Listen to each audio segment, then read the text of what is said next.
All right. Good morning, beloveds. I'm messing with the camera angle. It's always a dangerous proposition. All right. The housekeeping is we are Creative Life Spiritual Center. The website is creativelife.org. The constant contact email, info@creativelife.org. One email a week, unless something unusual happens. The hot links are hot and blind CC. Briefly mentioning the social media, because all the social media is that we are, we don't monetize it. We don't want to deal with the ads any more than you do. So please go like, subscribe, follow based on which platform you are dealing with the pages, and then engage with the individual posts. So like, react, comment, and share the post. Bumps us in the algorithms. More people see our stuff. We hope that you agree that more people should see our stuff. So that it's a free, easy way that you can help us since you're already watching it anyway, right? All right. I'm kind of rushing because I think we're about to finish, we're going to do part 4, and part 4, that's all it is. It's just one section, and it's a few pages. So I want to get into it and get going so that I can do it in one fell swoop. And I need to make sure that I have time to do that. So we are doing Your Spiritual Power, which is a collection of inspirational writings of Ernest Holmes that may be a little hard to find. So we're in the Your Invisible Power. And we are doing part 4, which is God, the self-evident truth within you. And that's it. That's the only part of the section. So I want to give myself plenty of time to do that. All right. So God, the self-evident truth within you from your invisible power. It is self-evident that we live. As Descartes says, I think, therefore I am. Descartes? This might be called an axiom of reason whereby one perceives that they exist. An axiom of reason is a truth so self-evident, so universally experienced, so immediately known to the mind that reason cannot deny its existence. That there are such final truths no one doubts. We wish to establish our identity in the universe, the limitless possibility of self-expression, and the certainty of eternal unfoldment. We wish to establish identity, individuality, unity, completion. Okay. This is why science of mind is one of the ways that you can do treatment is argumentative. You can argue your point in treatment. And argumentative has a couple of different meanings, and all it means is like a lawyer would argue a case. We are arguing a case. We're not being, obstinate about it, which is the other meaning of argumentative. So, our first self-evident proposition is that the truth is that which is. We are using truth in the sense of its absolute meaning, not some truth or a truth, but the truth, the ultimate reality. The truth, being that which is, must include all that was, is, or ever shall be. And being that which is, and being all that is, there can be nothing unlike it, different from it, or opposed to it. Okay. This one's going to be work. That's okay. We're ready for it. While it is true that our present finite comprehension does not grasp such an infinity, and while it is equally true that appearance seems to contradict this fundamental premise, we may be certain that even the judgment of the senses is no final criterion. The earth and sky do not finally meet anywhere. We all have such apparent horizons attached to our experience, but we must postulate an absolute unconditioned truth somewhere. This is the truth Jesus referred to when he said, "Ye shall know the truth, and the truth shall make ye free." What this truth is and how it operates through us is the nature of our inquiry. Okay. That which reason cannot doubt, that to which the essence of reason can find no opposite, but which clear thinking must have complete confidence in, by the very fact of its inability to conceive an opposite, that is truth. The Bible tells us, "For by thy words thou shalt be justified, and by thy words thou shalt be condemned." Ugh. Essence of reason can find no opposite. Okay. The concept of truth formulated in our thought becomes our word, becomes our affirmation of our relationship to the universe.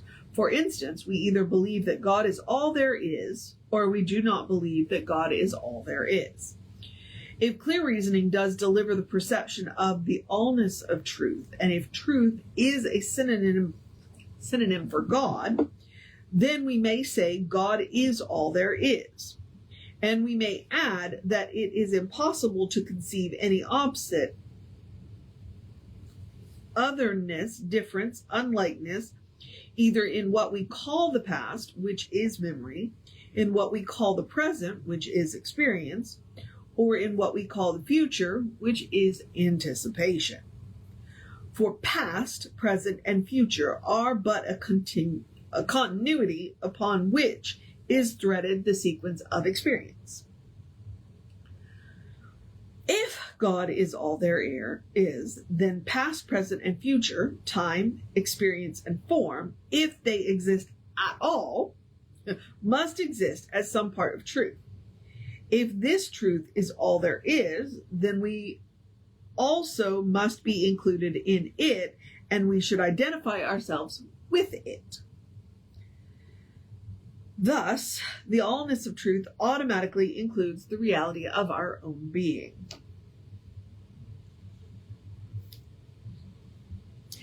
When these are the less warm and fuzzy Ernest Holmes, this is where he makes you work for it. We arrive at the next conclusion that truth, being all there is, must be universal. That is, spirit plus nothing equals spirit. Since there is no such thing as that which is not, a lie merely becomes a denial of truth. A lie has no validity, no power, remaining merely a suppositional opposite to that which of itself is positive, absolute, and eternal. Truth is universal. Canceling what is not and leaving what is, we arrive at the conclusion that nothing has ever happened to the truth. It was not born.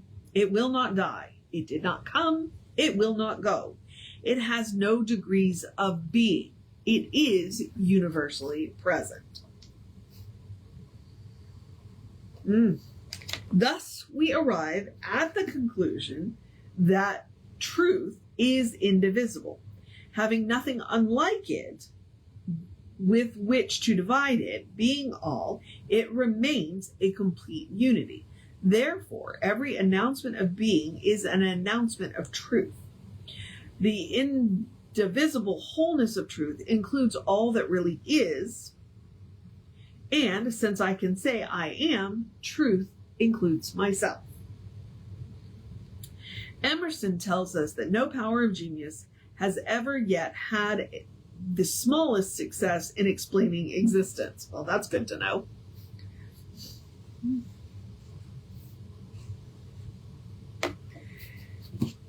The perfect enigma remains. Truth is not explained, nor is it explainable. Our unity with it is not something which we acquire. It is a reality which we discover. Right there, right there. It is a reality which we discover. We have been taught one thing, and it was never the truth. And so we have to discover the reality for ourselves. I think it's one of those things that people can point to it, but until you discover it for yourself, yeah, Okay. It is a reality which we discover. This is a conclusion at which we arrive, not by intellectual process alone, because the genius of the intellect has never explained its own existence. It has merely experienced it. If the truth is all there is, if it is universal and a unit, then nothing came before it and nothing came after it, but itself was, is, and remains all.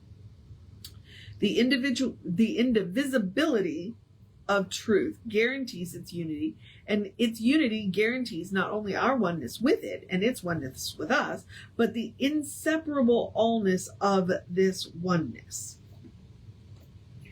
That's a mouthful. That is a mouthful. Transcendent, even while it is immanent. The truth unifies transcendence and immanence. The perceiver and the thing perceived are united in one common mind and existence. Something cannot be divided by nothing. If the truth is all there is, and if there is nothing unlike it, then there is no dividing line between God and humanity. Hence, the self-evident perception of Jesus when he said, "The Father and I are one."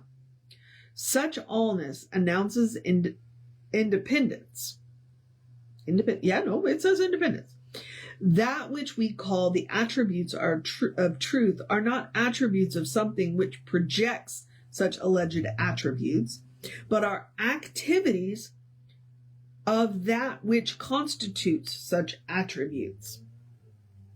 That's a sentence I'm going to have to go away and think about. What? Okay. Essence and performance are identical. Truth and attribute are one.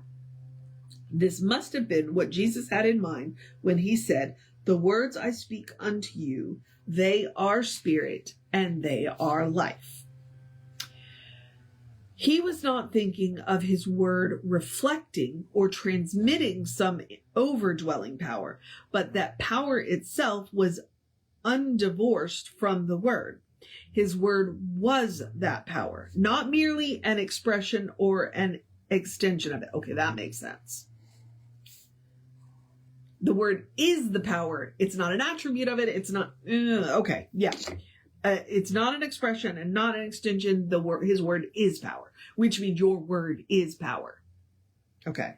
The attribute is the essence. Hence, power is never separated from itself, and the mind, which conceived the cosmos, giving birth to its infinite forms, is identified with the plot in the latest play. The same mind, because all mind is one.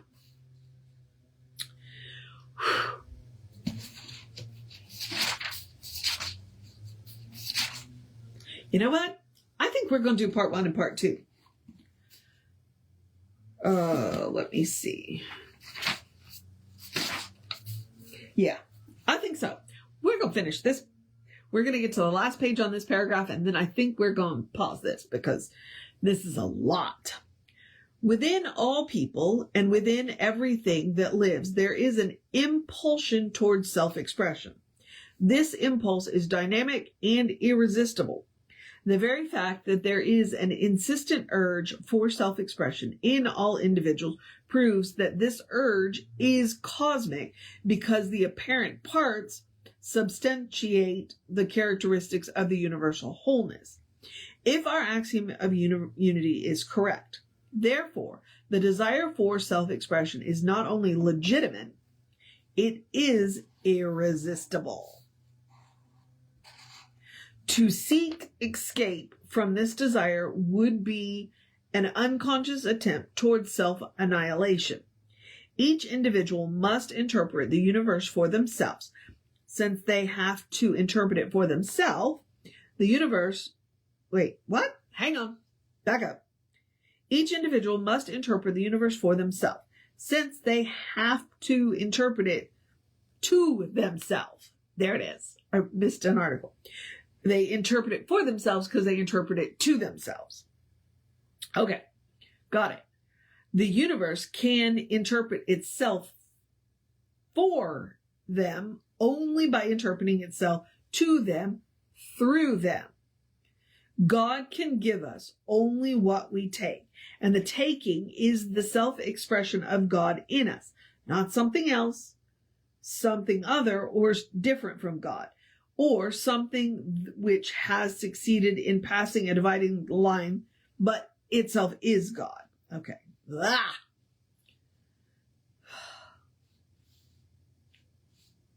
Taking is the self-expression of God in us. The urge, then, which causes us to say, I am, is more than an urge causing us to express a power which extends itself through us, or an intelligence which uses us as an instrument of its activity. This urge in us, which causes us to say, I am, is God. Hence, our self-awareness is its self-awareness. This perception of unity has been basic to the spiritual genius of the ages, and is but another way of saying that God is all there is. The enigma of unity is solved in such a degree as one perceives unity in multiplicity and multiplicity in unity. Whoa. Okay. Do I want to stop there? Yeah. Okay. One last paragraph. We are using this illustration of axioms not to confuse or to mystify, but to show that through all of the attempts which have ever been made to teach the truth, this one central theme has run: the indivisible unity of God and humanity. Every sacred literature of the age contains it. The ancient Jewish faith proclaimed it when, in the 6th chapter of Deuteronomy, Moses said, Hear, O Israel, the Lord our God is one Lord. And Jesus, when he said, The Father that dwelleth in me, he doth the work. Okay, so we are going to pause right there. We are going to pick it up with the first full paragraph on page 84, because 1, I'm out of time, and 2, this is making my head spin. So, we will finish this chapter tomorrow. Yeah, because I'm done. I'm done. I do enjoy Ernest Holmes' works, but sometimes when he does the argumentative, it's head spinning. So I need some time to go away and think about it. I'm going to give you time to go away and think about it. And I'm going to encourage you to have a great day, a wondrous day, a fantastic day, a magical day, an enchanted day, a wonderful day, an awesome day, an amazing day, a you got this day, a take care of yourself day, a do something just for yourself day, a go have some fun day, a drink plenty of water day, a cuddle your fur babies day, a go dance in the rain if you get some day, but stay out of the thunder and lightning day,